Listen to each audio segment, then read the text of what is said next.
किम ह्यूंग सुंग हमारी स्टोरी का मेन कैरेक्टर है और वो एक बिल्डिंग से नीचे गिर रहा है। वो सोचता है कि आखिर उसने ऐसा किया क्या है जिसकी वजह से उसे ये सजा मिली। वो अभी कुछ ही महीनों में ग्रेजुएट होने वाला था और अब उसके साथ ये हो गया। और हम ये भी देखते हैं कि 4 लोग बिल्डिंग की छत पर खड़े हैं और हंस रहे हैं। बिल्डिंग से नीचे गिरने के बाद वो कोमा में चला गया और हमें 3 महीने बाद का सीन दिखाया जाता है। ह्यूंग सुंग हॉस्पिटल के बेड पर पड़ा था। ह्यूंग सुंग की दादी के पास एक रिलेटिव आती है और उससे कहती है कि ह्यूंग सुंग कभी कोमा से बाहर नहीं निकल पाएगा और हमें उसका ऑक्सीजन मास्क निकाल देना चाहिए। ह्यूंग सुंग की दादी मना कर देती है। ह्यूंग सुंग ये सभी बातें सुन रहा था लेकिन वो कुछ नहीं कर पा रहा था क्योंकि वो कोमा में था। ह्यूंग सुंग की दादी उसका हाथ पकड़ती है और उससे उठने के लिए कहती है। वो अब भी ये सोच रही थी कि ये उसके साथ हुआ कैसे। अब कुछ दिन और बीत जाते हैं। ह्यूंग सुंग की दादी उसी के हाथ पकड़े हुई है और रो रही है। ह्यूंग सुंग को बहुत ज्यादा बुरा लग रहा है लेकिन वो कुछ नहीं कर पा रहा। वो उसकी दादी को चिल्लाकर कहता है लेकिन उसकी आवाज उस तक नहीं पहुंचती। कुछ दिन बाद उसकी दादी और ज्यादा दुखी हो जाती है क्योंकि उसके रिश्तेदार उसे कहते हैं कि उसे ह्यूंग सुंग पर हार मान लेनी चाहिए, लेकिन उसकी दादी ये नहीं चाहती थी। ह्यूंग सुंग को उसने बचपन से पाला था जब उसके माँ बाप मर गए थे। वो ह्यूंग सुंग को कहती है कि उसे कुछ इशारा दो कि वो जिंदा है। ह्यूंग सुंग अपनी पूरी ताकत लगाता है लेकिन वो अपनी बॉडी बिल्कुल भी नहीं हिला पाता। जिसके बाद कई साल बीत जाते हैं और उसका भाई आता है उसे देखने के लिए और वो कहता है कि वो अब और सहन नहीं कर सकता। ह्यूंग सुंग के जाने के बाद वो लड़के अब उसके छोटे भाई को तंग करने लग गए हैं और वो कहता है कि उसकी दादी अब एक रेस्टोरेंट में काम करने लग गई है ताकि वो उसके हॉस्पिटल का बिल भर सके, लेकिन उसको चोट लग गई है और वो कहता है कि अब मुझे क्या करना चाहिए। और ये भी सोचता है कि अगर वो मर जाता तो उनके लिए कितना अच्छा होता और रोने लगता है और अपने भाई को उठने के लिए कहता है लेकिन वो कोमा में था और कुछ कर नहीं पा रहा, लेकिन वो उसकी बात सुन रहा था। और अब 3 साल बीत चुके हैं और उसका भाई भी उससे मिलने कई दिनों से नहीं आया और जिसके बाद कुछ नर्स बात कर रही थी कि इसकी दादी अब इससे दोबारा मिलने कभी नहीं आएगी और अब वो टीवी की वॉल्यूम और ज्यादा बढ़ा सकते हैं। ये सुनकर ह्यूंग सुंग को गुस्सा तो आ रहा था लेकिन वो कुछ कर नहीं सकता था। जिसके बाद ह्यूंग सुंग उन लोगों को याद करने लगता है जिसकी वजह से ये सब हुआ। उन सभी के चेहरे उसे हूबहू याद थे और वो उन टीचरों को भी याद करता है कि जिन्होंने उसकी मदद नहीं की और उन बुली लोगों का साथ दिया। वो अपने दिमाग में सोचने लगता है कि वो उन्हें कैसे पीटेगा, कैसे उनसे बदला लेगा हर एक मूव, और एक परफेक्ट प्लान बना लिया। लेकिन अब 10 साल बीत चुके हैं और अब उसके पास कोई उम्मीद नहीं बची है। उन 10 सालों में उसने ये सोचा था कि उन बुली लोगों से और उन सभी लोगों से उसे बदला कैसे लेना है, लेकिन उसकी सारी उम्मीद धरी की धरी रह गई। 10 साल हो चुके हैं लेकिन वो अभी भी कोमा में है। अब उसके लिए ये सब कुछ भी मायने नहीं रखता और वो कहता है कि प्लीज कोई तो इस मेरी जिंदगी को खत्म कर दो। तभी उसे एक रोशनी दिखती है, उसमें वो अपने आप को ही देखता है और वो थोड़ा सा रिलैक्स हो जाता है। और तभी एक रोशनी आती है और जब वो अपनी आंखें खोलता है दोबारा तो वो देखता है कि सुबह हो गई है और वो अपने क्लास में है। वो सोचता है कि ये तो एक सपना है और अपने गालों को छूकर उसे चुटकी बांटता है तो उसे दर्द होता है, लेकिन उसे पूरा विश्वास नहीं था, इसलिए वो एक पेन उठाता है और अपनी टांगों में दे मारता है। जिसके बाद उसे एहसास होता है कि ये तो असलियत में। वो खुश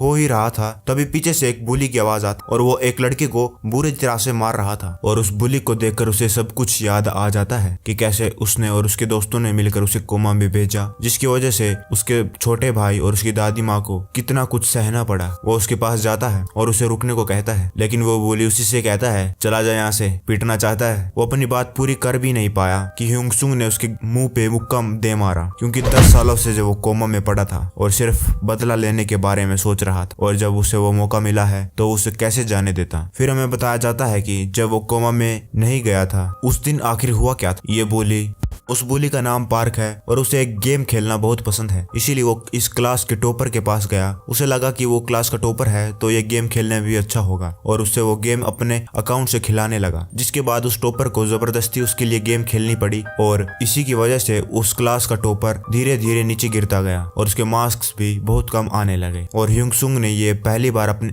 आंखों के सामने देखा और इसीलिए वो उसे रोकने के लिए गया, लेकिन उसका दोस्त ने उससे कहा कि ऐसा मत करो, इसका अंजाम बहुत बुरा हो सकता है। लेकिन उसकी बात को वो अनदेखा करता है क्योंकि उस टॉपर ने उसकी भी कई बार मदद की थी पढ़ाई में और वो पार्क के पास गया उसे रोकने के लिए। लेकिन उस दिन के बाद से उन सभी लोगों ने उसे टारगेट करना शुरू कर दिया और जब भी मौका मिलता उसे पीटते। उसकी क्लास के लोग ह्यूंग की तरफ देख रहे हैं कि क्या ये पहले से इतना खतरनाक था। ह्यूंग ने ये सारी कैलकुलेशन अपने दिमाग में पहले ही कर रखी थी। पार्क एक अच्छा बॉक्सर है, अगर वो उससे पहले मारने का मौका देगा तो वो पक्का हारता, इसीलिए उसने पहले पार्क पर पार्क किया और उसे मारता ही जा रहा था। पार्क ह्योंग-सुक को देखने के लिए मुंडी घुमाता तो ह्योंग-सुक उसके मुंह पर लात मार देता। पार्क अपने हाथ आगे करता तो ह्योंग-सुक उसके हाथों पे मार देता। वो उसे बिल्कुल भी मौका नहीं दे रहा था और पूरी तरह पीटे जा रहा था। तभी एक उड़ती हुई चेयर आती है। ह्योंग-सुक उसे डोज कर लेता है। जब वो देखता है कि ये चेयर कहाँ से आई तो वो देखता है कि पार्क के दोस्त हैं और वो ह्योंग-सुक को रुकने के लिए कहते हैं। ह्योंग-सुक कहता है कि अगर वो नहीं रुका तो वो लोग देखते हैं कि ह्योंग-सुक जरा सा भी डरा हुआ नहीं है और जंग मिन्हो उनमें से एक सोचता है कि क्या ह्योंग-सुक पागल हो गया है। उनमें से एक बड़ा सा बॉडी बिल्डर टाइप कैंग ह्योंग-सुक की तरफ बढ़ता है, लेकिन इससे पहले वो लड़ाई शुरू कर पाते स्टूडेंट आता है और कहता है कि टीचर आ गए हैं, जिसकी वजह से उन लोगों को वहां से जाना पड़ता है। जाने से पहले कैंग ह्योंग-सुक को कहता है कि तेरे तो लग गए, क्लास खत्म होते ही मैं जरूर आऊंगा। जिसके बाद क्लास शुरू हो जाती है। पार्क को अभी भी समझ नहीं आ रहा था कि उसके साथ हुआ क्या और वो अपने दिमाग में ह्योंग-सुक को गालियां दे रहा था और उसे पीटने का प्लान बना रहा था। और वो कहता है कि वो तो बस उसका ज्यादा ध्यान नहीं था इसलिए वो पीट गया, लेकिन अब क्लास खत्म होते ही उसे वो बहुत मारेगा और क्योंकि उसके दोस्त भी आने वाले हैं तो वो उसे तब तक मारेगा तब तक वो बेहोश नहीं होगा। जिसके बाद पार्क के दोस्त भी घड़ी की तरफ बार बार देख रहे थे कि कब क्लास खत्म होगी और जंग मिन्हो ये भी सोच रहे थे कि ह्योंग-सुक को आखिर हुआ क्या उसके पास कोई खतरनाक बैकअप है और अगर उसने ह्योंग-सुक को सबक नहीं सिखाया तो और भी लोग उसके खिलाफ खड़े हो जाएंगे। जिसके बाद क्लास खत्म होती है और पार्क अपनी चेयर पे से खड़ा होता है ह्योंग-सुक को मारने के लिए, लेकिन उससे पहले ही ह्योंग-सुक की लात पार्क के मुंह पर लग जाती है और इससे पहले वो नीचे गिरता ह्योंग-सुक उसके बाल पकड़कर कहता है कि हम वहीं से शुरू करते हैं जहाँ से हमने खत्म किया और उसे के मुंह पर मुक्के पे मुक्के दे मारता है। और वहाँ पार्क के दोस्त भी ह्योंग-सुक की क्लास की तरफ बढ़ रहे थे और वो देखते हैं कि ह्योंग-सुक की क्लास के बाहर भीड़ लग गई है और वो जल्दी से जल्दी भागकर पार्क के पास जाते हैं और वो देखते हैं कि ह्योंग-सुक ने पार्क का मार के बुरा हाल कर दिया है, सारा मुंह सुजा दिया। जिसके बाद कैंग पार्क की तरफ बढ़ता है। ह्योंग-सुक उनका स्वागत करता है कि वो उन्हीं का इंतजार कर रहा था। ह्योंग-सुक सोचता है कि आखिर वो कैंग को कैसे हराएगा। उसने भले ही कितनी ही कैलकुलेशन अपने दिमाग में की हो, लेकिन कैंग उससे बहुत ज्यादा ताकतवर है, इसीलिए उससे ऐसा सोचना पड़ेगा जो उसने पहले कभी सोचा ही नहीं। वो पास में एक लोहे के लोग को देखता है और उसे उठाकर कैंग के दिमाग पर दे मारता है 3-4 बार। जिसके बाद कैंग वहीं पर अधमरा हो जाता है और वो इसी मौके का फायदा उठाता है क्योंकि बाकी बुली कैंग को ही देख रहे थे। वो भागकर एक बुली को उठाकर वहीं पर पटकता है और 7 से 8 मुक्के जोर से उसे दे मारता है और मारते रहता है। उसे परवाह नहीं कि दूसरा बुली उसके पीछे से उस पर वार करे, वो बस उसे मारते ही जाता है। पूरा मॉन्स्टर बन गया था और खून चारों तरफ फैल गया था। जिसके बाद ह्योंग-सुक थोड़ा थक जाता है और सोचता है कि इस बॉडी के साथ वो इन सभी के साथ एक साथ तो नहीं लड़ पाता, लेकिन वो अभी थक नहीं सकता था क्योंकि अभी भी एक गोली बाकी था। इसीलिए वो खड़ा होता है और जंग मिन्हो ह्योंग-सुक की तरफ देखता है जैसे वो कोई मॉन्स्टर हो और वो पूरा डरा हुआ था कि कैसे ह्योंग-सुक इतना खतरनाक हो गया। ह्योंग-सुक जंग मिन्हो की तरफ बढ़ता है। ह्योंग-सुक इतना डरा हुआ था, उसके हाथ इतने कांप रहे थे कि वो ह्योंग-सुक के साथ लड़ाई भी नहीं कर पा रहा था। ह्योंग-सुक अपना मुक्का उस पर मारने वाला था। जंग मिन्हो अपनी आंखें बंद कर लेता है। उसका मुक्का उसे पड़ने वाला था, लेकिन उसकी बदकिस्मती से टीचर आ जाता है और उस लड़ाई को यहीं पर खत्म कर देता है। वो बोली हंसने लगता है क्योंकि उनके 3 दोस्त वहीं पर पड़े हैं और टीचर ने उसे देख लिया है और ह्योंग-सुक तो अब गयो। टीचर उसे अपने ऑफिस में ले जाता है और उसे डांटने लगता है कि ये सब स्कूल में नहीं चलता और अब तुम्हें स्कूल से निकलना होगा। इससे पहले वो टीचर और प्लान बना पाता। ह्योंग-सुक उस टीचर को कहता है कि इतना ज्यादा ओवर रिएक्ट करने की जरूरत नहीं है। ऐसा नहीं है कि स्कूल में पहले ऐसा केस नहीं हुआ है, पहले भी और बच्चे पीटे हुए हैं और आज भी बस ऐसा ही हुआ है, ज्यादा ओवर रिएक्ट करने की जरूरत नहीं है और वो इस मामले को चुपचाप रफा दफा कर सकता है। ऐसा सुन के टीचर को गुस्सा आ जाता है और वो घुमा के एक ह्योंग-सुक के सर पर टपली मार देता है। ह्योंग-सुक को पहले से मालूम था कि ऐसा जरूर होगा क्योंकि वो कोमा में इसी वजह से गया था क्योंकि पिछली बार उसके टीचर ने उसकी मदद नहीं की और बस चुपचाप डरपोकों की तरह बस इग्नोर करते रहे। इससे पहले वो टीचर ह्योंग-सुक को दोबारा टपली मारने वाला था। ह्योंग-सुक कहता है कि अपनी आवाज और अपने हाथ नीचे कर और वो ये भी कहता है कि उसे मालूम है कि टीचर ने कई सारे बच्चों के पापाओं से पैसे लिए हैं, खास करके उस बुली जंग मिन्हो जिसे वो अभी मुक्का मारने वाला था, लेकिन इस टीचर के आने की वजह से वो बच गया। और इतना ही नहीं, उस टीचर का इंग्लिश टीचर के साथ चक्कर है जिसके 3 बच्चे हैं और अगर ये सब बाहर फैल गया तो उसका क्या होगा। उसकी बीवी उसे तलाक दे देगी, स्कूल से वो बाहर निकाल दिया जाएगा और कोई स्कूल वाले इस बदनामी के डर से उसे दोबारा से टीचर की जॉब पर रखेंगे भी नहीं, वो कंगाल हो जाएगा, भूखा मर जाएगा। जिसके बाद वो टीचर डर जाता है और अपना हाथ नीचे कर लेता है। ह्यूंग-सुंग की पिछली जिंदगी में बहुत बार बुली होने के बाद वो टीचर के पास जाने की सोचता है। ये इतना अच्छा आइडिया नहीं था, लेकिन उसे कोई तो अडल्ट को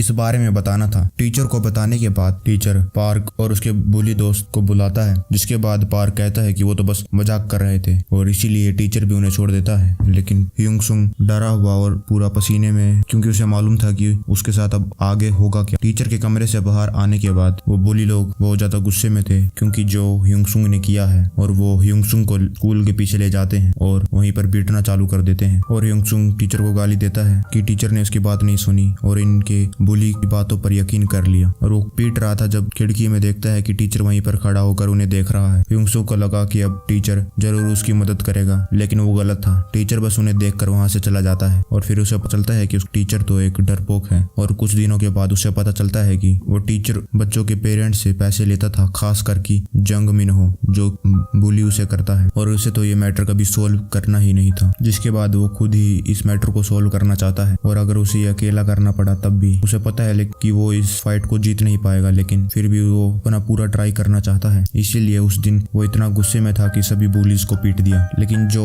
ह्यूंग-सुंग ने किया है उसकी वजह से जंग मिनहो के पेरेंट्स कंप्लेन करते हैं, और उसी की वजह से ह्यूंग-सुंग की ग्रैंडमा को उनसे माफी मांगनी पड़ती है, और जंग मिनहो उसे ही ब्लेम करके पूरी सिचुएशन को उसी के खिलाफ कर देता है। और स्कूल में भी उसे ही पनिशमेंट मिलती है, लेकिन पार्क और उसकी दोस्त बचकर निकल जाते हैं। और उसी दिन कोमा में उसे पता चलता है कि सिर्फ उसके हिम्मत करने से कुछ नहीं होगा, उसे कोई अडल्ट उसकी साइड पर चाहिए, कोई बढ़िया पावरफुल बंदा जिसकी मदद से वो अपना रिवेंज ले सके। और अब हम यहाँ पर प्रेजेंट पर आ जाते हैं, जहाँ उसके टीचर पूरा शौक में थे कि जो ह्यूंग-सुंग ने उसे बताया, और वो ऐसे कहता है कि ह्यूंग-सुंग तो सिर्फ मजाक कर रहा है, उसे कुछ पता ही नहीं। लेकिन ह्यूंग-सुंग तो सीरियस था और कहता है कि जब भी मुझसे बात तो केयरफुली होकर करो। जिसके बाद ह्यूंग-सुंग कहता है कि एक सीनियर स्टूडेंट की मदद से वो जंग मिनहो के पेरेंट्स से मिला, और उसी से उसकी केयर करने के बदले में उसे हर महीने अच्छे खासे पैसे मिलते हैं। और यही नहीं, इंग्लिश टीचर के साथ जिसके 3 बच्चे हैं कई बार मोटल भी गया। जिसके बाद ह्यूंग-सुंग कहता है कि मुझे क्या और भी कहना चाहिए। उसका टीचर हैरान हो जाता है कि उसे इतना सब कहाँ से पता। ह्यूंग-सुंग उसे और बेइज्जत करता है कि वो उसने कितनी गंदी लाइफ जी, और अगर ये सभी चीज बाहर आ गई तो उसकी जिंदगी टीचर की पूरी बर्बाद हो जाएगी, और इसे हल्के में मत लेना। अगर मुझे स्कूल छोड़ना भी पड़ा ना, तब भी मैं ये बातें बाहर निकाल के जाऊंगा। और उसका टीचर कुछ बोल भी नहीं पाता। और फिर हमें पता चलता है कि जब ह्यूंग-सुंग 3rd ईयर में था, ये बात तभी रिवील हो गई थी क्योंकि उसकी पत्नी ने उसे इंग्लिश टीचर के साथ पकड़ लिया था। जिसके बाद उसकी बीवी ने उसे डाइवोर्स दे दिया, और उसकी बीवी की फैमिली बहुत ज्यादा अमीर है और खतरनाक भी। और अगर उससे पता चल गया कि उसके साथ ऐसा हो रहा है तो उसकी फैमिली वाले छोड़ेंगे नहीं, और इसीलिए ह्यूंग-सुंग को मालूम था कि ये ब्लैकमेल जरूर काम करेगा। जिसके बाद वो टीचर ह्यूंग-सुंग के सामने सर नीचे करके खड़ा हो जाता है। जिसके बाद वो टीचर ह्यूंग-सुंग से माफी मांगता है और कहता है कि अब उसे क्या करना चाहिए। जिसके बाद ह्यूंग-सुंग कहता है कि तुम जैसे जी रहे हो बस वैसे ही जीते रहो, तुम जो कर रहे हो बस वही करते रहो, बस फर्क इतना है पहले तुम जंग मिनहो के लिए करते थे, अब मेरे लिए करो, और इस मैटर को यहीं पर दबा दो। किसी में कीमत पर तुम्हें जो करना पड़े वो करो। अगर तुमने मेरी बातें मानी तो ये बातें कभी बाहर नहीं निकल पाएगी, और जब तक वो ग्रेजुएट होगा तब तक ये बातें कहीं बाहर नहीं निकलेगी। टीचर उस डरपोक था और वो कहता है कि वो अपना पूरा कोशिश करेगा। जिसके बाद ह्यूंग-सुंग उस कमरे से चला जाता है। जब वो हॉल में था, अपनी क्लास की तरफ जाते वक्त वो अपने प्लान के बारे में सोच रहा था। जब वो क्लास की तरफ जा रहा था, वहीं क्लास में जंग मिनहो उसी की क्लास में तबाही मचा रहा था, कुर्सियों चेयरों को इधर उधर फेंक रहा था कि कौन है मेरे से पंगा लेने वाला, देखा मेरे से जो पंगा लेगा चूर चूर हो जाएगा, कि वही पूरे स्कूल का गुंडा है। और ह्यूंग-सुंग को वहीं पर डरा रहा था। आजा, कहाँ छुप गया ह्यूंग-सुंग। वो ह्यूंग-सुंग को इसीलिए बुला रहा था क्योंकि उसे मालूम था कि ह्यूंग-सुंग यहाँ पर है ही नहीं, और उसे घमंड था क्योंकि वो टीचर उसी के पेरेंट्स से पैसे लेता था, और अब तो ह्यूंग-सुंग तो स्कूल से एक्सपेल कर दिया जाएगा। और इसीलिए उसे पक्का यकीन था कि अब ह्यूंग-सुंग उसके रास्ते में कभी नहीं आएगा। वैसे तो वो खुद ह्यूंग-सुंग को देखकर पूरा डर गया था, लेकिन वो ऐसा एक्टिंग इसीलिए कर रहा है ताकि कोई और उसके आगे ना खड़ा हो पाए। और वो एक टेबल को उठाकर कमरे के दूसरी तरफ फेंक देता है सबको डराने के लिए, क्योंकि वही तो स्कूल का गुंडा है और वो अपने कभी स्टेटस को नीचे नहीं गिरने देगा। और ऐसे दिखाता है कि वही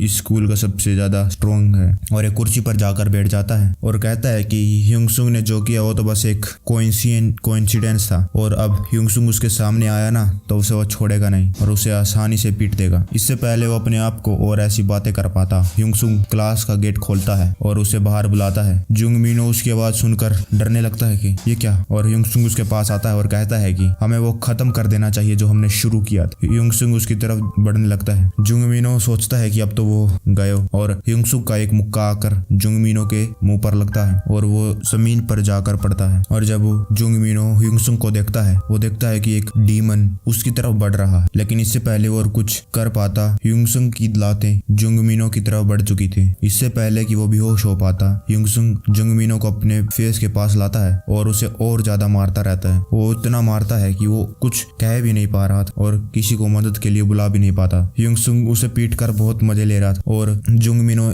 ये देखकर कहता है कि ये तो पागल है, पूरा पागल। ह्यूंग उसे और ज्यादा फेस पर मारता है। जुंगमिनो सोचता है कि कोई तो उसे बचा लेगा, और इधर उधर देखने के बाद उसे वही टीचर दिखता है। वो सोचता है कि अब तो वो बच गया, लेकिन वो हैरान हो जाता है जब वो टीचर दूसरी तरफ मुंह करके चला जाता है। ह्यूंग उससे कहता है कि तुम्हारी मदद करने के लिए कोई भी नहीं आएगा। ये सब होने से पहले 5 मिनट पहले वो टीचर अपने कमरे में बैठकर सोच रहा था कि ह्यूंग ने जो भी उससे कहा है, अगर वो ह्यूंग को पनिश नहीं करेगा तो विक्टिम के पेरेंट्स को वो क्या जवाब देगा, खास करके जुंगमिनो के पेरेंट्स जिससे वो पैसे लेता था और वो काफी अमीर घर के हैं। और जुंगमिनो के पेरेंट्स ने ही स्कूल को अच्छे खासे डोनेशन दी थी, जिसकी मदद से स्कूल को दोबारा पेंट किया गया। ये सोच कर टीचर बहुत ज्यादा डर रहा था और उसे एक सॉल्यूशन मिलता है कि वो ह्यूंग और जुंगमिनो को अलग रख देगा और आपस में कभी मिलने नहीं देगा, जिससे कि ये क्लैश होगा ही नहीं। और वो ह्यूंग को भी रिक्वेस्ट करेगा कि ह्यूंग जुंगमिनो के साथ पंगा ना ले। वो सोचता है कि ये तो फुल प्रूफ प्लान है और अपनी चेयर से उठकर उनकी क्लास की तरफ जाता है। लेकिन वो जब वहां पर जाता है तो देखता है कि ह्यूंग पहले से ही जुंगमिनो को पीट रहा है और अब बहुत ज्यादा देर हो चुकी है। और जब जुंगमिनो उसकी तरफ देखता है तब टीचर वहां से चला जाता है, क्योंकि उसे पता है अगर वो कुछ भी करेगा तो उसकी जिंदगी तो पूरी तरह से तबाह हो जाएगी। और अब प्रेजेंट में ह्यूंग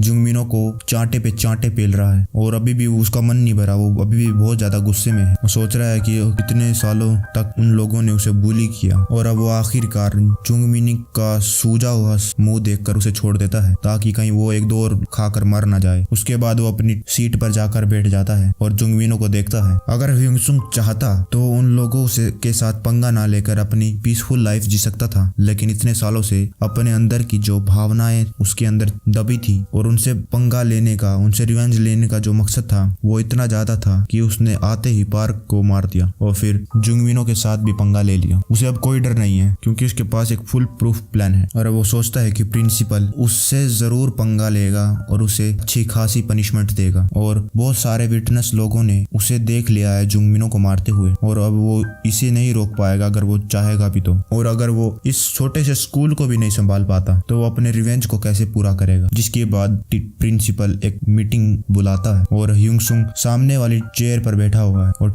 वो प्रिंसिपल कहता है कि वो ये इस चीज को बर्दाश्त नहीं कर पाएगा। और वो कहता है कि क्या विटनेस लोगों ने इसका को देखा हुआ है। वो कहते हैं कि हाँ। इससे पहले कि इंग्लिश टीचर और कह पाती, वो किम टीचर इंग्लिश टीचर को कहता है कि मत करो, अगर ह्यूंग अगर स्कूल से निकाल दिया गया तो ये सारी बातों को बाहर फैला देगा। फिर वो किम टीचर प्रिंसिपल से कहता है कि हाँ, ह्यूंग ने उस पर वार किया है लेकिन वो सिर्फ अपने बचाव में। जुंगमिनो ने पहले उसे बुली किया लेकिन उसने अपने बचाव में ही उसे मारा। प्रिंसिपल कंफ्यूज हो गया क्योंकि किम ह्यूंग की साइड ले रहा था। किम फिर से कहता है कि वो पार्क और उसके गैंग बाकी लोगों को बुली करते थे और खास करके ह्यूंग को ही, लेकिन एक दिन उसने तंग आकर उन सभी पर अपने बचाव में वार किया। अगर हमें उसको निकाल देंगे तो ये तो सिर्फ नाइंसाफी होगी। जिसके बाद वो प्रिंसिपल टीचर को चुपचाप बैठने के लिए कहता है। प्रिंसिपल ये ऐसा इसीलिए कर रहा था क्योंकि उसे भी मालूम है कि जुंगमिनो के पेरेंट्स इसे आसानी से जाने नहीं देंगे और उन्हीं की डोनेशन से स्कूल अच्छा खासा चल रहा है, और उन्हें शांत करने के लिए उन्हें ह्यूंग को सजा तो देनी पड़ेगी और उसे पावरफुल लोगों के साथ अच्छे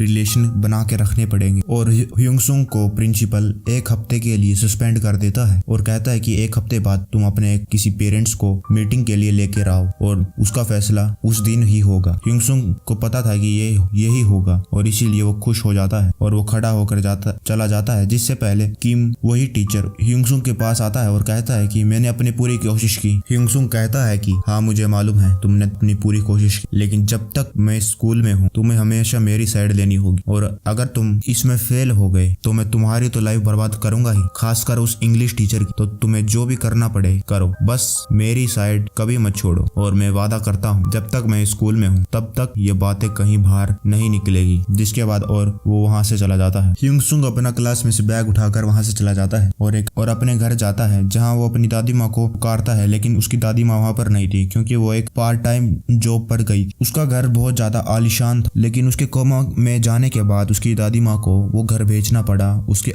इलाज के कारण। उसे वो ये अपॉर्चुनिटी मिली है कि वो अपनी पास्ट को चेंज कर सके और वो सिर्फ अपना बदला नहीं लेगा बल्कि अपनी दादी माँ के लिए एक अच्छा खासा पैसा भी कमाएगा और पावर भी, जिससे उनकी लाइफ इजी और ऐशो आराम से निकले। और उसके पास सिर्फ एक हफ्ता है, इसीलिए उसे अपने जल्दी खोलने पड़ेंगे और वो अपना एक प्लान कॉपी खोलकर उसमें लिखने लगता है और उसे अपना बेस इस जगह में 2 साल के अंदर अंदर बनाना है। और उसे ये करने के लिए उसे 3 कंडीशन पूरी करनी होगी। पहली, फिजिकल स्ट्रेंथ, जिसकी मदद से वो किसी भी आमने सामने गुंडे को धूल में मिला सके, और उसे अपनी बॉडी और अपनी स्ट्रेंथ और अपनी स्किल को बढ़ाना होगा। और दूसरी प्रॉब्लम है जुंग मिनो और उसका बैकग्राउंड। जुंग मिनो के पेरेंट्स के बहुत सारे कनेक्शन हैं, जिसकी मदद से वो इतने पावरफुल हो गए हैं कि ह्यूंगसुंग अकेला उनके साथ टक्कर नहीं ले सकता, जिसके लिए उसे भी बहुत सारे पावरफुल कनेक्शन बनाने पड़ेंगे। और वहीं दूसरी तरफ एक सफेद बालों वाला हट्टा कट्टा पावरफुल आदमी पुलिस स्टेशन में हंगामा मचा रहा था क्योंकि पुलिस वालों ने उसे पकड़ जो लिया था। वो कहता है कि तुम मुझे जानते नहीं हो क्या, मैं म्यूजिंग कंस्ट्रक्शन कंपनी के चेयरमैन का सबसे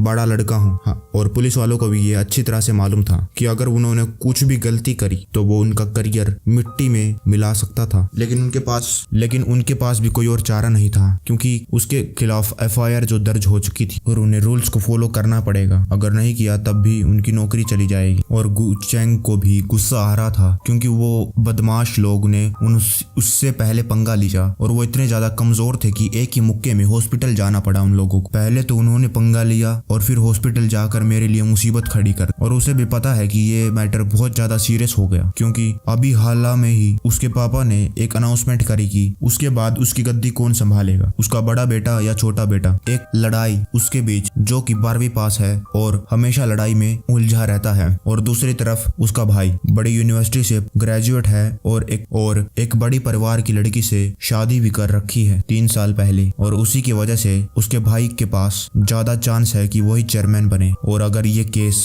बाहर निकल गया तो उसके चांस और भी ज्यादा कम हो जाएंगे और वो कभी भी चेयरमैन नहीं बन पाएगा। और वो पुलिस वाला भी गोचेंग को कहता है कि ये केस बहुत ज्यादा अलग है और हम आपको नहीं छोड़ सकते और हम इस केस को रफा दफा भी नहीं कर सकते। गोचेंग को गुस्सा आ जाता है और कहता है कि मेरी गलती नहीं थी, उन लोगों ने पहले मुझसे पंगा लिया। पुलिस वाला कहता है कि वहाँ पर कोई CCTV कैमरा भी नहीं था, लेकिन बिना कोई एविडेंस के हम आपको ऐसे नहीं जाने दे सकते क्योंकि गोचेंग के पास कोई प्रूफ नहीं था। इसी की वजह से जब वो लोग होश में आएंगे तो उन्हीं की बात को माना जाएगा। ये सुनकर गोचेंग और भी ज्यादा गुस्सा हो जाता है और वो इधर उधर देखने लगता। तभी वहाँ पर उसे एक लड़का दिखता है जो कि कुर्सी पर बैठा हुआ था और वो सोचता है कि इतनी रात को एक बच्चा पुलिस स्टेशन में क्या कर रहा है, लेकिन वो हैरान हो जाता है जब वो ह्यूंगसुंग उसकी तरफ उंगली करके कहता है कि वो उसके लिए गवाह बनकर आया है। और ह्यूंगसुंग उसे उस लड़ाई की रिकॉर्डिंग दिखाता है जैसा कि गोचेंग ने बताया था कि वो लोगों ने उस पर पहले हमला किया और उसके बाद में ही गोचेंग ने उन पर पलटवार किया। और इस वीडियो को कैसे भी देखो, इस वीडियो से पता लगता है कि उन लोगों ने ही पहले गोचेंग पर हमला किया और अपने बचाव में गोचेंग ने उन पर वार किया। गोचेंग तो बस वहां से जा रहा था। ह्यूंगसुंग कहता है कि वो तो बस वहां से जा रहा था और वो देखता है कि वहां पर कोई भी CCTV कैमरा नहीं है और ये लोग किसी को पीट रहे थे। और ह्यूंगसुंग कहता है कि ये जेंटलमैन ने अपनी पूरी कोशिश की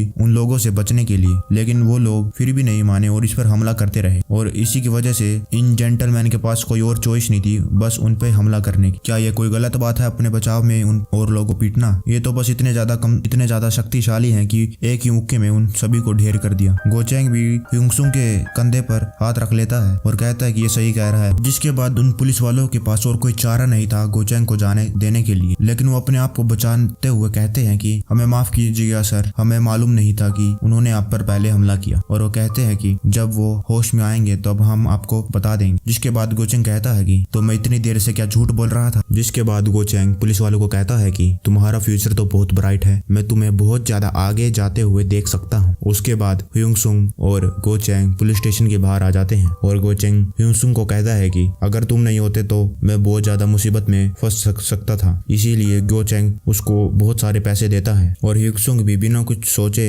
उसे ले लेता है। और गोचेंग भी सोचता है कि इतने साल के बच्चे इतने सारे पैसे कभी नहीं लेते, लेकिन ह्यूंगसुंग ने एक ही बार में ले लिए। और ह्यूंगसुंग कहता है कि क्या ये सिर्फ कोइंसिडेंस था, उन लोगों ने तुमसे पंगा लिया? और गोचेंग कहता है कि मैं कुछ समझा नहीं। और ह्यूंगसुंग गोचेंग को कहता है कि मुझे मालूम है कि तुम कौन और कहां से और किस सिचुएशन में। गोचेंग उसे पीटने वाला था। ह्यूंगसुंग कहता है गोचेंग कहता है कि आखिर तुम हो कौन। ह्यूंगसुंग कहता है कि वो प्रूफ है कि ये सिर्फ कोई कोइंसिडेंस नहीं था। जब वो कोमा में था तो उसने न्यूज चैनल पर इन सभी बातों के बारे में सुना था, कैसे छोटे भाई ने बड़े भाई पर गुंडे भेजे जिसकी वजह से पुलिस स्टेशन में पकड़ा गया। और इसी नॉलेज के कारण ह्यूंगसुंग गोचेंग के पास गया और ह्यूंगसुंग गोचेंग को कहता है कि मुझे सिर्फ एक घंटा दो, सिर्फ एक घंटा, जिसकी मदद से तुम्हारा पूरी जिंदगी बदल के रख दूंगा। और वो दोनों एक कैफे में जाते हैं और ह्यूंगसुंग गोचेंग को वही रिकॉर्डिंग दिखाता है। लड़ाई होने के 30 मिनट पहले 3 लोग एक स्टोर के सामने खड़े होते हैं जैसे कोई वो रेगुलर कस्टमर हो, लेकिन वो किसी का इंतजार कर रहे थे। जैसे ही गोचेन आया वो लोग उसे गालियां देने लगे और उससे जानबूझकर लड़ाई करने लगे। गोचेन पहले तो उनसे लड़ने की कोशिश नहीं कर रहा, लेकिन जैसे वो और ज्यादा गालियां देने लगे गोचेंग ने उन पर हमला कर दिया। गोचेन कहता है कि मुझे पहले से शक था, और वो ये भी कहता है कि जब से ये चेयरमैन की गद्दी की अनाउंसमेंट हुई है तब से उसके साथ ये ऐसे हादसे हो रहे हैं। ह्यूंसुक कहता है कि क्या हो अगर ये सभी हादसे तुम्हारे छोटे भाई गुआन ने करवाए। गोचेन को भी पहले से शक था, लेकिन वो ये नहीं जानना चाहता था कि उसी के छोटे भाई ने उस पर ये गंदी हरकतें करी। वो इतने अच्छे माहौल में बड़ा हुआ, बड़ी यूनिवर्सिटी में से ग्रेजुएट हुआ, इतनी गंदी चालें चलेगा। और गोचेन कहता है कि तुम्हारा क्या मकसद है। ह्यूंगसुक चाय की घूंट लेता है और सोचता है कि जितनी भी चीज उसे याद है, म्यूजिन कंस्ट्रक्शन अभी तो सिर्फ कंट्री के छोटे से हिस्से में जानी जाती है, लेकिन जैसे जैसे वो और ज्यादा बड़ी होगी पूरे कंट्री में वो फैल जाएगी, क्योंकि म्यूजिन कंस्ट्रक्शन ने हमेशा अपने कस्टमरों के लिए ही काम किया है और जब भी घर बनाते तो हमेशा हाई और वैल्यूएबल मटेरियल का ही यूज करते और कभी भी कॉस्ट कटिंग नहीं करी ताकि उनके घर मजबूत बन सके, जिसकी वजह से कस्टमरों ने भी उनसे ही घर बनवाए और खरीदे। लेकिन जैसे ही उनकी कंपनी बढ़ने लगी उनके दोनों बेटे गायब हो गए और पूरे शहर में खबर फैल गई कि छोटे भाई की करतूत बड़े भाई ने पकड़ ली और गोचेन ने उसे गुस्से में एक मुक्का मार दिया, जिसके बाद छोटा भाई हमेशा के लिए पैरालाइज हो गया। और इन्हीं दोनों की हरकतों के से उनके पापा गुस्सा आ गए और दोनों बेटों को गद्दी का हकदार बनाने से मना कर दिया। और इन दोनों भाई की करतूतें इंटरनेट पर फैल गई और मीम भी बन गए और इसी की वजह से उसे इन लोगों के बारे में इतना पता है और उसी की मदद से वो आज गोचेंग की मदद कर पाया। और उसके बाद चेयरमैन की गद्दी पर किसी और ने राज किया और फिर वो पूरी कंट्री में फैल गए। और ह्यूंगसुक चाहता नहीं है कि फ्यूचर चेंज हो जाए, लेकिन गोचेन बड़ा भाई गुस्से वाला है और उसका छोटा भाई एक चालाक और शातिर आदमी है जो अपने मकसद को पाने के लिए जमीन से भी नीचे गिर सकता है। और इसीलिए उसके पापा ने उन दोनों को ही गद्दी का हकदार नहीं बनाया, लेकिन वो उसके लिए जरूरी बात नहीं है। उससे कोई फर्क नहीं पड़ता अगर फ्यूचर चेंज हो जाए, उसे तो बस अपना बदला लेना है और अपने परिवार का ध्यान रखना है।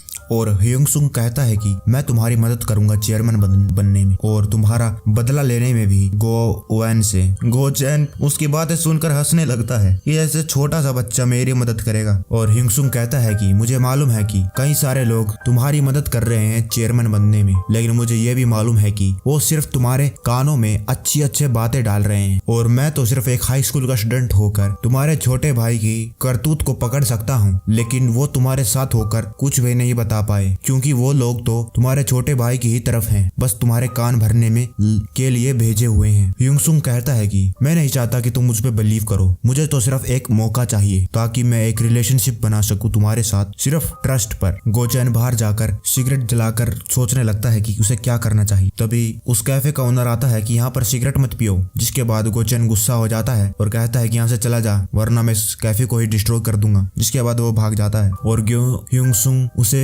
शीशे के आर पार देख रहा था कि एक बिगड़ैल लड़का इतने बड़ी कंपनी का बड़ा वारिस टाइम बॉम्ब की जैसे है, अगर उसे छुआ तो वो फट कर उसे ही नुकसान दे सकता है। लेकिन उसने उसे इसलिए अप्रोच नहीं किया क्योंकि वो एक अच्छा बंदा नहीं है, बल्कि वो इतना पावरफुल है कि वो अपने बदले के लिए अपने छोटे भाई को भी डिस्ट्रॉय करने के लिए तैयार है। और इसीलिए उसे लगता है कि उसका रिवेंज लेने में उससे बढ़िया आदमी कोई और हो ही नहीं सकता। और गोचेन बाहर खड़े होकर सोच रहा था कि उसके पास कुछ भी नहीं है जो उसके छोटे छोटे भाई के पास है और ऐसा चलता रहा तो उसका छोटा भाई गद्दी पर राज करेगा। और क्या उसे एक 17 साल के लड़के पर यकीन करना चाहिए जिसे वो पहली बार मिला है। और फिर उसे याद आता है कि उसके पापा ने उसे जो कहा था, अगर उसके पास कोई स्किल नहीं है तो उसे उन लोगों को अपने साथ रखना चाहिए जिसके पास स्किल है, और उसे परवाह नहीं करना चाहिए कि अगर वो कितने साल के हैं, किस रंग के हैं, किस जेंडर के हैं। अगर वो उन लोगों को रख पाएगा जो स्किल है तो वो म्यूजिक कंस्ट्रक्शन का चला पाएगा। और इन बातों को याद करके गो चैन अपने गट पर बिलीव कर अंदर चला जाता है और ह्यूंगसुंग को कहता है कि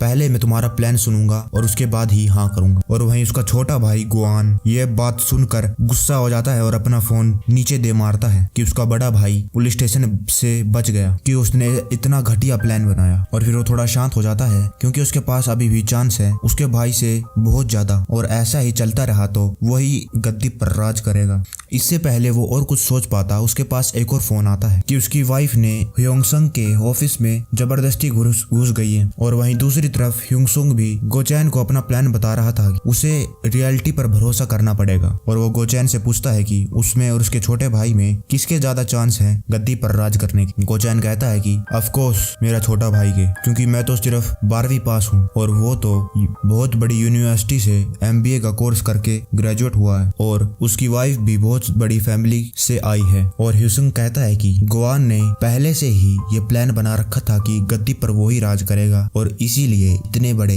यूनिवर्सिटी से वो पास हुआ और एक बड़ी फैमिली की लड़की से शादी, और इसी की वजह से उसने तुम्हारे और उसके बीच में बहुत बड़ा गैप बना लिया। और वहीं दूसरी तरफ तुम जो 12वीं पास और कई सारे झगड़ों में और कई बार पुलिस स्टेशन में भी गए हो, तो तुम्हारी मदद आखिर कौन ही करेगा। गोचैन भी गुस्सा हो जाता है, लेकिन वो भी ह्यूसुंग की बातों को मना नहीं कर सकता था क्योंकि ये सब सच था। ह्यूसुंग कहता है इन सब चीजों के बावजूद भी तुम्हारे बहुत ज्यादा चांस है कि तुम ही गद्दी पर राज करो। जिसके बाद गोचैन थोड़ा सा शांत हो जाता है और ह्यूसुंग को कहता है कि अच्छे से समझाओ। जिसके बाद ह्यूसुंग कहता है कि तुम्हारे छोटा भाई अभी भी बहुत सारे एडवांटेज में है, लेकिन फिर भी तुम्हारे पापा ने ये गद्दी की रेस क्यों करी, क्योंकि तुम्हारे पापा चाहते थे कि तुम्हारा छोटा भाई गद्दी की रेस में दौड़े और जीते। तुम्हारे और उसके बीच में इतना गैप है कि कंपटीशन की कोई जरूरत नहीं थी, लेकिन तुम्हारे पापा ऐसा चाहते थे। लेकिन अगर क्या हो, अगर तुम्हारा छोटा भाई नीचे गिर जाए जिस लेवल पर तुम हो। और ये बात सुनकर गोचैन समझ जाता है कि आखिर ह्यूंगसुंग कहना क्या चाहता है। ह्यूंगसुंग कहता है कि क्या होगा अगर तुम और तुम्हारा छोटा भाई एक ही लेवल पर हो, तब तुम्हारे पापा किसको चुनेंगे, तब कंपटीशन शुरू होगा, अभी तो कंपटीशन है ही नहीं।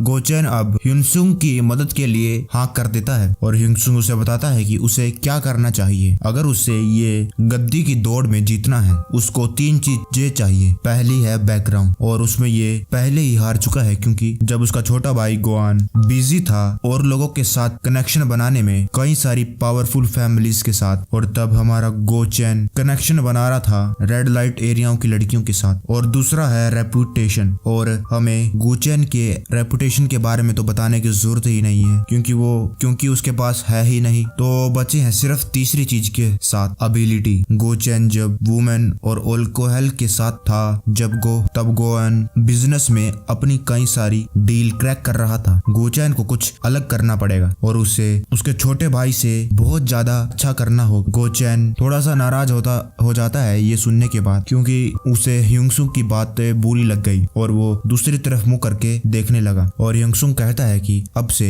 वो लोग इन तीनों चीजों को पलटने वाले हैं और इसीलिए वो पहली चीज पे जाते हैं बैकग्राउंड। और अब गोचैन पूछता है कि हमें क्या करना चाहिए। ऐसा नहीं है कि वो किसी बड़े परिवार की लड़की के साथ शादी कर सकता है जैसे उसके छोटे भाई ने की थी, और ना ही वो किसी पावरफुल कनेक्शन के साथ इतनी जल्दी हाथ मिला सकता है। इसलिए उन्हें कोई उल्टे तरीके के बारे में सोचना होगा, और ऐसा करने के लिए उन्हें उसके छोटे भाई गोआन को उसकी वाइफ से अलग करना होगा, क्योंकि जब उसकी वाइफ का सपोर्ट उससे हट जाएगा तो उसका बैकग्राउंड भी और उसका कनेक्शन भी वहीं से कट हो जाएगा और गोआन गोचैन के लेवल पर आने लगेगा। और ये प्लान बनाने के बाद वो उसे पूरा करने में कॉन्फिडेंस दिखाते हैं। और अब कुछ मिनटें बीत जाती हैं। गोचैन और गुएन दोनों भाई अपने पापा के सामने बिल्डिंग में खड़े हैं और गुएन उसका छोटा भाई उसके पापा से माफी मांगता है जो भी हुआ, और उसका पापा कहता है कि वो उसकी माफी एक्सेप्ट नहीं कर सकता और वो उसे बास्टर्ड भी कहता है, और वो गोआन को बहुत ही ज्यादा नफरत से देखता है। और वो और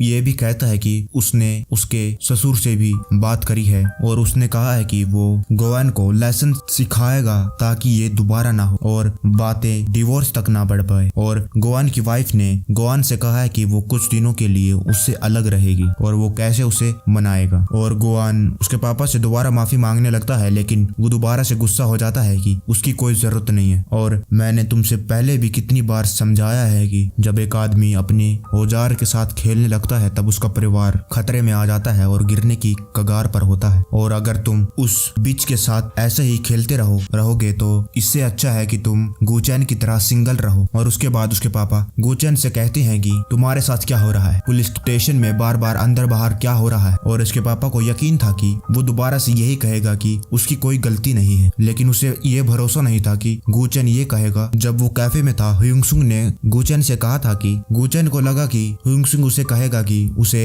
गोवान के चाल के बारे में उसे उसके पापा को बता देना चाहिए, लेकिन ह्युंगसुंग कहता है कि ये काम नहीं करेगा क्योंकि जब वो कोमा में था तो उसने एक डॉक्यूमेंट्री सुनी थी जिसमें उन्हीं के पापा को पता था कि उनके दोनों बेटा क्या कर रहे हैं एक दूसरे के साथ। और उसे ये भी पता था कि उसके छोटे बेटा इतने ज्यादा चाल चल रहा है उसके बड़े बेटे के खिलाफ, लेकिन उसने उसे इसलिए नहीं रोका क्योंकि ऐसे भी कई तरीके हो सकते हैं जिससे वो अपना काम करा सके। और अगर वो ऐसे करने में कामयाब होता तो उसके लिए और भी अच्छा होता, क्योंकि बिजनेस में ऐसे कई सिचुएशन आएगी जिसमें उसे उनका सामना करना पड़ेगा, जिसकी वजह से उसने उन दोनों में से किसी को भी कुछ नहीं कहा। क्योंकि उसके पापा चाहते थे कि उन्हें ऐसा सक्सेसर चाहिए है जो कंपनी को आगे बढ़ा सके किसी भी मतलब से, कैसे भी डर्टी पॉलिटिक्स करके। और ह्युंगसुंग को ऐसा लगता था कि अगर वो गोवान के सारे राज उसके पापा को बता देंगे तब भी कुछ नहीं होगा, और अगर वो अपने एनिमी को यानी कि अपने छोटे भाई को अपने लेवल पर लाने की कोशिश करेगा तो उससे भी कोई फायदा नहीं होगा, क्योंकि उसके पापा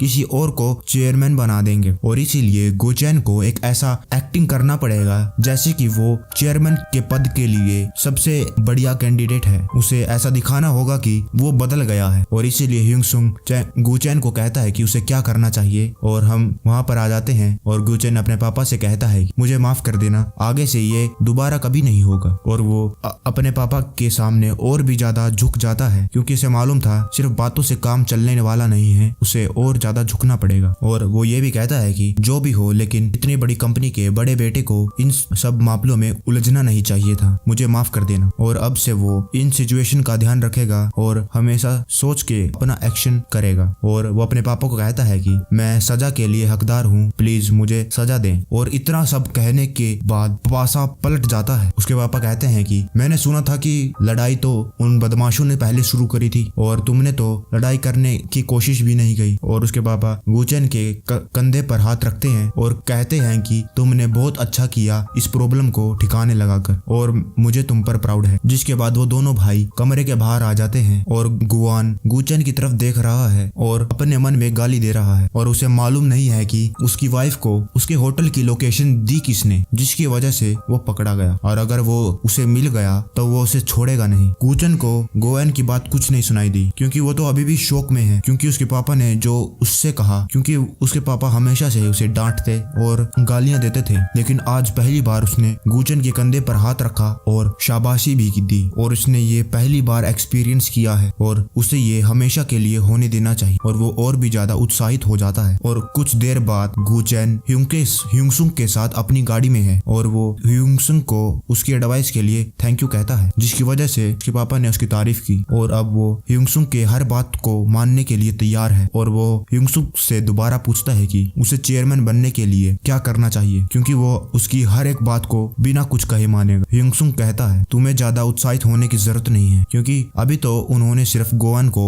थोड़ा सा पीछे धकेला है और अभी तो उसे चेयरमैन बनने के लिए उसे दोनों राउंड को जीतना होगा। उसके पास कुछ प्लान है, उन्हें एग्जीक्यूट करने के लिए थोड़ा सा मुश्किल है। और इसीलिए गुचैन को वो कहता है कि उसे उसके पापा की कंपनी ज्वाइन कर लेनी चाहिए, सिर्फ एक छोटा सा एम्प्लॉय बनकर। और उसे सीखना चाहिए कि काम कैसे करता है, उसका कंपनी काम कैसे करता है, और उसके बाद ही वो आगे का प्लान उसे बताएगा। और गुचैन उससे पहले क्वेश्चन करने लगता है, लेकिन उसने जो देखा आज उसकी एडवाइस मानकर वो खुशी खुशी उस बात को मान लेता है। और ह्युंगसुंग उसे कहता है कि अच्छी बात है, लेकिन मुझे भी तुमसे कुछ चाहिए। और गुचैन कहता है कि क्या है, क्या तुम्हें याद है हमारे बीच में जो बातें हुई थी कैफेटेरिया में, क्योंकि वो हम एक दूसरे के साथ काम इसीलिए कर रहे हैं क्योंकि उन दोनों को एक दूसरे से चाहिए है। गुचैन कहता है कि मांगो जो मांगना है, और वो उसके लिए कुछ भी कर सकता है। और वहीं दूसरी तरफ उसके स्कूल की कमेटी का आज आखिरी दिन है और आज मीटिंग भी है। वहाँ पर जुंग मिनहो की मम्मी किम टीचर को थप्पड़ मारती है कि उसकी वजह से ये सब हुआ है और उसने उसके बेटे को पीटते वक्त बचाया नहीं, और अगर उसने ह्यूंगसुंग को इस स्कूल में से नहीं निकाला तो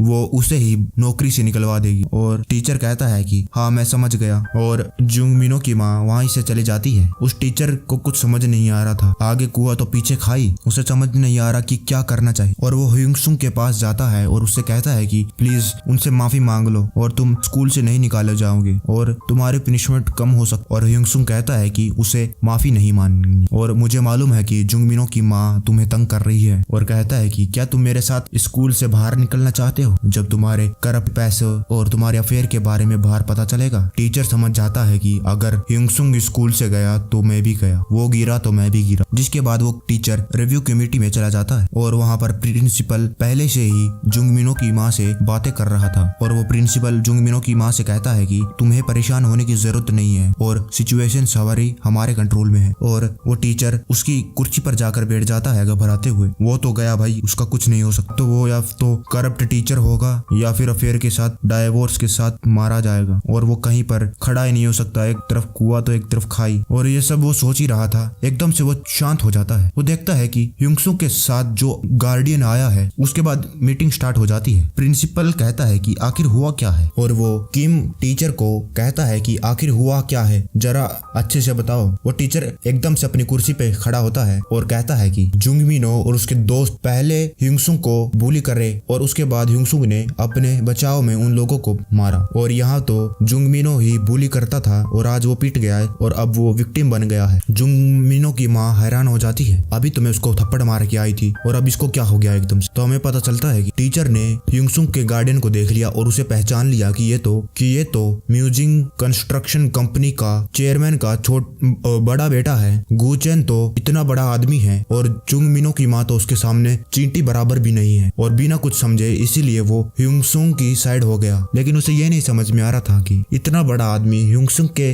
गार्डियन बन के कैसे आ गया। प्रिंसिपल भी हैरान था और वो टीचर को कहता है कि अच्छे से समझाओ, तुम ठीक तो हो, दिमाग तुम्हारा हिला विला तो नहीं। टीचर कहता है मैं ठीक हूँ, मैं सही से समझाता हूँ। जुंग मिनो और उसके दोस्त कई सारे बच्चों को तंग करते थे और एक दिन ह्यूंगसुंग ने उन्हें देख लिया और उन्हें रुकने को कहा, लेकिन वो नहीं रुके और उल्टा ह्यूंगसुंग को पीटने लगे। इसीलिए ह्यूंगसुंग ने अपने बचाव में उन सभी पर पलटवार किया। बस इतना ही हुआ है और असली बुली जुंग मिनो है, और वो बाकी लोगों की तरफ भी देखकर बातें कर रहा था ताकि वो उसकी बातों में आ जाए, क्योंकि वो नहीं चाहता था कि अब इतने बड़े आदमी गुचेन और ह्यूंगसुंग दोनों को नाराज कर सके, और वो उनकी साइड पूरी तरह से हो जाना चाहता था क्योंकि वो अपने बारे में भी बहुत ज्यादा सोच रहा था। और क्या अगर कोई उसको मारेगा तो वो अपने बचाव में पीट भी नहीं सकता, ये कहाँ की बात हुई। और वो तो अपने आप को सिर्फ बचा रहा और वो अपनी बातें खत्म करके आराम से बैठ जाता है। सभी हैरान थे, यहाँ तक कि प्रिंसिपल को भी समझ नहीं आ रहा था। पहली बार हमारे स्कूल में से 4 बच्चे पीट कर हॉस्पिटल गए और आकर पता चलता है कि उन्होंने ही लड़ाई स्टार्ट करी। और प्रिंसिपल ये भी कहता है कि ह्यूंगसुंग ने इन चारों को बहुत ज्यादा बुरी तरह से मारा और उसको ये समझ नहीं आ रहा कि कौन सही है और कौन गलत, लेकिन पनिशमेंट देना जरूरी है ताकि और ऐसे ज्यादा इंसिडेंट स्कूल में ना हो। और इसीलिए उन्हें जानना है कि आखिर ये सब शुरू और हुआ कैसे। और इसीलिए प्रिंसिपल कहता है कि हमें जुंग मिनो के मुंह से सुनना चाहिए। और जुंग मिनो जैसे ये अपने घर से ही पूरी तैयारी करके आया था, वो कहता है कि डर कर कहता है कि टीचर ने सब झूठ कहा है, वो तो बस यहाँ हॉल में से जा रहा था और उसने ह्यूंगसुंग को देखा कि वो पार्क को पीट रहा है और उसने दूसरे बच्चों से पूछा कि क्या हुआ, और वो बताते हैं कि ह्यूंगसुंग सिर्फ एकदम से पार्क को पीटने लगा बिना कोई वजह से, और ह्यूंगसुंग उसे देख रहा है कि साला कितना झूठ बोल रहा है, और अपने हाथों को अपने मुंह पर छुपा कर रोने की एक्टिंग करते हुए कहता है कि ह्यूंगसुंग ने सबसे पहले फाइट शुरू करी और वो उसको सच बता रहा है। वो तो बस अपने दोस्तों की मदद करना चाहता था, वो तो बस उन्हें बचाने के लिए उनकी तरफ बढ़ा, लेकिन ह्यूंगसुंग ने उसे भी मार दिया। और वो रोने की एक्टिंग कर रहा था लेकिन हाथों के अंदर से वो हंस रहा था। और जुंग मिनो की मदर उसके हाथों को पकड़ती है, अरे मेरे बेटा। और वो अपने गुस्से में प्रिंसिपल को डांटने लगती है कि तुम्हारे स्कूल में हो क्या रहा है, एक बच्चे को तुम रोक नहीं सकते, इतने लोगों को इतने पीटा है, और क्या पता ये ह्यूंगसुंग किसी और को भी पीटने लगे, हमें तो इसको स्कूल से बाहर निकालना ही है। और उसकी बातें सुनकर बाकी पेरेंट्स भी हाँ में हाँ मिला देते हैं, और अभी सभी के सभी लोग, यहाँ तक कि प्रिंसिपल भी, उसके तो स्कूल में डोनेशन जुंग मिनो की माँ देती थी, इसी वजह से वो भी और बाकी सभी लोग भी उसी की तरफ हो गए। गए और हॉस्पिटल में वो तीनों जो पिट कर गए हैं वो हॉस्पिटल में गेम खेल रहे हैं और टाइम पास कर रहे हैं। वो सोच रहे थे कि ह्यूंगसुंग तो अब स्कूल में से का एक्सपेल कर दिया जाएगा क्योंकि जुंगमिनो की मदर उसे कहीं का नहीं छोड़ेगी और वो अपने बेटे के लिए स्कूल भी तोड़वा सकती है अगर उसके बेटे को इंसाफ नहीं मिला। और पार्क कहता है कि अगर वो एक्सपेल नहीं हुआ तो मैं उसको हर दिन इतना मारूंगा जब तक वो अपनी आखिरी सांसें भी तक मुझसे भीख नहीं मांगेगा। और अगर वो स्कूल से निकाल दिया गया तो वो जहाँ जाएगा उसके पीछे जाकर उसे हर रोज पकड़ पकड़ कर पीटेंगे। क्या कहते हो? लेकिन उन्हें क्या पता स्कूल में क्या चल रहा है। गोचैन टेबल पर मुक्का मारता है और कहता है कि ये आखिर हो क्या रहा है। वो गुस्सा हो रहा है और वो बिना डरे उस गुचेन जुंगमिनो की माँ को गाली दे देता है। बिच, क्या कह रही हो तुम्हें मालूम भी आखिर हुआ क्या है? वो कहता है कि बिचेस सच क्यों नहीं बोलते? क्या उन लोगों को ये नहीं मालूम कि आखिर हुआ क्या है? जब टीचर ने कह दिया है जुंगमिनो ने पहले लड़ाई शुरू करी तो तुम मानते क्यों नहीं हो? और तुम्हें क्या लगता है ये शैतान की शक्ल का सच बोल रहा है? और प्रिंसिपल भी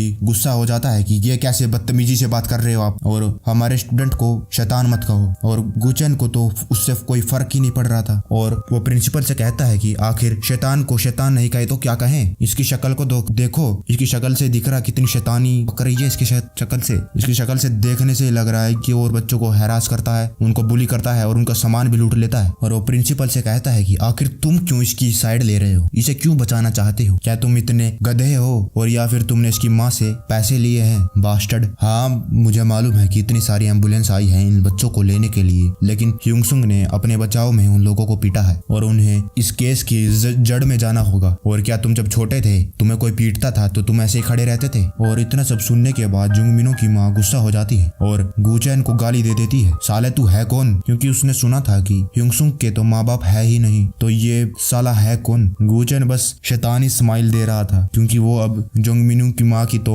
बजाने वाला है। ये सब होने से पहले अब हमें पास्ट का सीन दिखाया जाता है जहाँ वो लोग गाड़ी में बैठे थे और ह्यूंगसुंग गुचैन को उसका स्कूल में गार्डियन बनने कर आने के लिए कहता है और कहता है कि दुश्मन को हराने के लिए उसे बहुत सारी चीजें चाहिए और उसके लिए उसे के पास बहुत सारी चीजें होनी चाहिए और उसके लिए मैं सिर्फ गोचैन तुमसे एक ही चीज चाहता हूँ और वो है पावर। और वो कहता है कि मैं स्कूल में बहुत सारी प्रॉब्लम खड़ी करने वाला हूँ जिसके लिए मुझे ऐसा बंदा चाहिए जो मेरी छोटी क्या बड़ी से बड़ी प्रॉब्लम स्कूल के अंदर और स्कूल के बाहर सबको मैनेज करने में मेरी मदद कर सके। क्योंकि मैं माइनर हूँ और मैं लीगल केसेस में अभी पढ़ नहीं सकता, तो मुझे एक ऐसा अडल्ट चाहिए जो मेरी लीगल इलीगल सभी चीजों में मेरी मदद कर सके। और गुचैन की मदद से वो इस सिटी में सबसे पावरफुल हो जाने वाला है और कोई भी उसकी तरफ उंगली भी नहीं कर सकता। और ऐसा मत समझो कि मैं सिर्फ तुम्हारी पावर के लिए आया हूँ, बदले में मैं भी तुम्हें वादा करता हूँ कि मैं तुम्हें चेयरमैन की सीट जरूर दिला के रहूंगा। सिर्फ चेयरमैन क्या,